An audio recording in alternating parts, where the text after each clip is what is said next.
Hello, this is Maxwell with ZAMBIAN, and thank you very much for joining me. As we know, Zambia has been struggling with a debt crisis for the past 3 to 4 years. And we have recently been told as of today that Zambia has reached a debt restructuring deal in principle, I would say, with its international bondholders, which is on the 25th of March 2024. Now, this is bringing the country close to finishing a complex process that has lasted more than 3 years and has been beset by numerous delays. Now, debt restructuring typically involves renegotiating the terms of existing debt and making repayments more manageable. By reducing the financial burden on the government and improving investor confidence, a successful debt restructuring deal could lead to increased foreign investment, improved economic stability, and ultimately contribute to the appreciation of the Kwacha. So basically, in a nutshell, this is good news for Zambia. Now, I will take you through how the debt has been going since 2019 in this case. And below is a brief timeline of the key events. So we'll start with 2019-2020.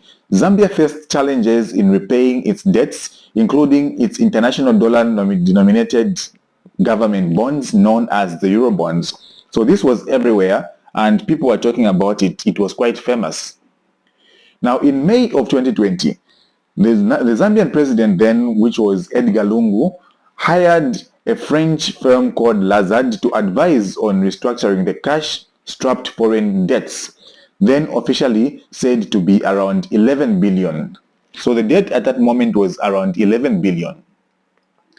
In June of 2020, the country requested to have its debt repayments frozen under the G20-led Debt Service Suspension Initiative, which was established in response to COVID-19. So basically, the country actually just said that we cannot continue to pay because we have a crisis at hand, and this crisis was a COVID-19 which had taken place in 2020. So the country needed some form of relief in a way, therefore trying to default on this one. Then in November of 2020, Zambia defaulted a 42.5 million repayment on one of its international bonds, making it Africa's first pandemic-era sovereign default. So we made history as Zambia by defaulting this amount because we had a lot of money that we were owing. But in February of 2021, Lungu's government requested a debt restructuring under the G20's common framework, a process also set up in response to COVID-19. So basically, the government was always trying to get out of this debt by using COVID, but still accumulating more and more money at the time. In August of 2021, we know what happened. Now President Hakainde Hichilema secured a landslide victory over Edgar Lungu in the presidential elections. And 3 months later, in October 2021, Zambia's finance ministry said that its external debt was almost 17 billion on June 30th, 2021, with debts to Chinese lenders almost twice the previous official figure. Now, looking at the debt we had in 2020 and 2021, just 1 year later, the figure moved from 11 to 17 billion, which means that the PF government borrowed about 6 billion during the campaign period. And that is the money that has been missing up to this day. So this was quite tragic. And in June 2022, governments that have lent to Zambia formed an official sector creditors committee, which is OCC, to officially start restructuring the loans to the country. So this was an initiative to put Zambia to better use now, for Zambia to start repaying its money by restructuring the debts. In July of 2022, Zambia's OCC, which is the official creditors committee, co-chaired by China and France, committed to granting the country debt relief, paving the way for the International Monetary Fund to approve a 1.3 billion 3-year rescue loan. So this was not an issue to forgive the loan. It was about giving Zambia space to breathe and generate its income as they pay. So for the economy to thrive at the same time that this money is being paid back, because Zambia was in crisis, that is for sure. In June of 2023, the OCC agreed to restructure its combined 6.3 billion worth of loans to Zambia. Just over 4 billion that was owed to the Export-Import Bank of China, underlining the importance of Beijing's support for the deal. So it was crucial for Beijing to support this deal because we owed them quite a lot of money in this way. Therefore, that is why it was crucial that they should be in this agreement, which they did, as we are going to see. In October of 2023, the government reached an agreement in principle, I would say, with a group of international investment and pension funds that hold 3 billion worth of its sovereign bonds that it had sold on the global markets. The deal proposed consolidating the debt into 2 bonds with either terms and longer payment deadlines, but also additional faster payments if the country's economy does well. So we made a deal stating that we are going to pay back into 2 bonds, and if the economy starts to do well, we might actually even pay it faster than we had already said that we're going to pay it.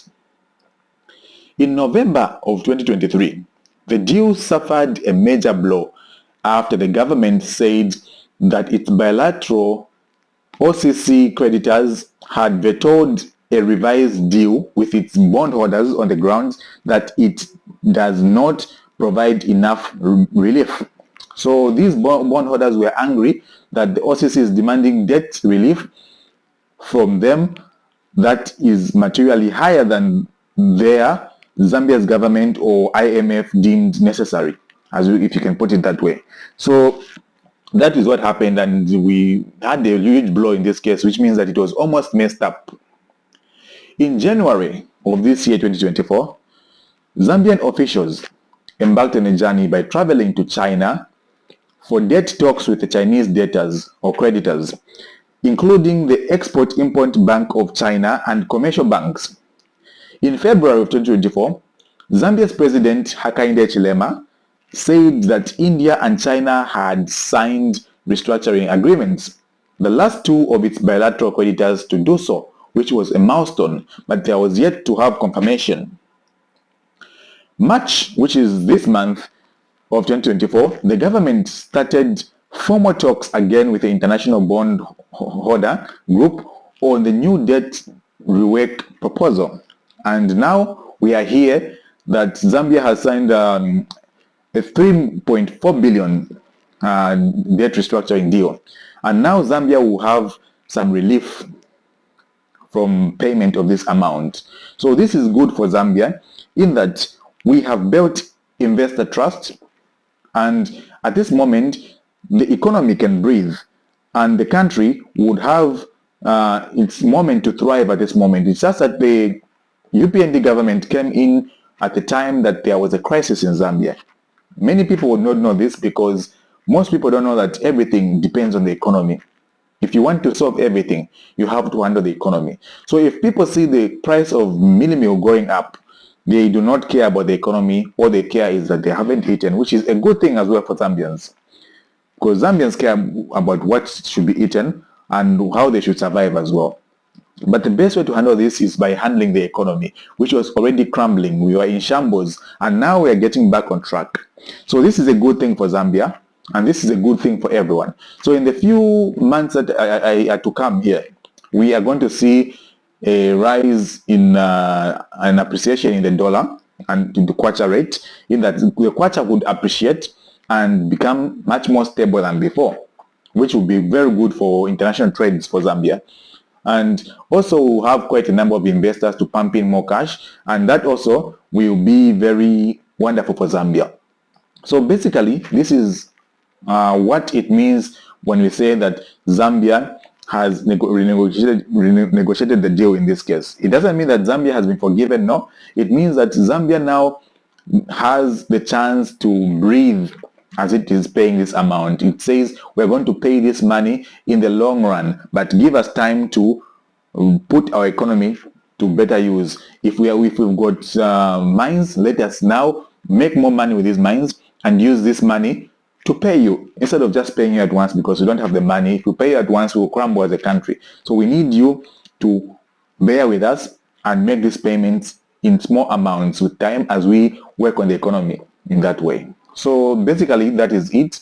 I hope you are able to get one or two things from this explanation. So thank you very much for joining me. Kindly do like, share and subscribe. So this channel is mostly for entertainment, but this is quite important, so I had to speak something about this to sensitize many people about the importance of this milestone for Zambia. So thank you very much for joining us. This is Maxwell with Z Gambit. Have a wonderful day, afternoon and evening. Bye-bye.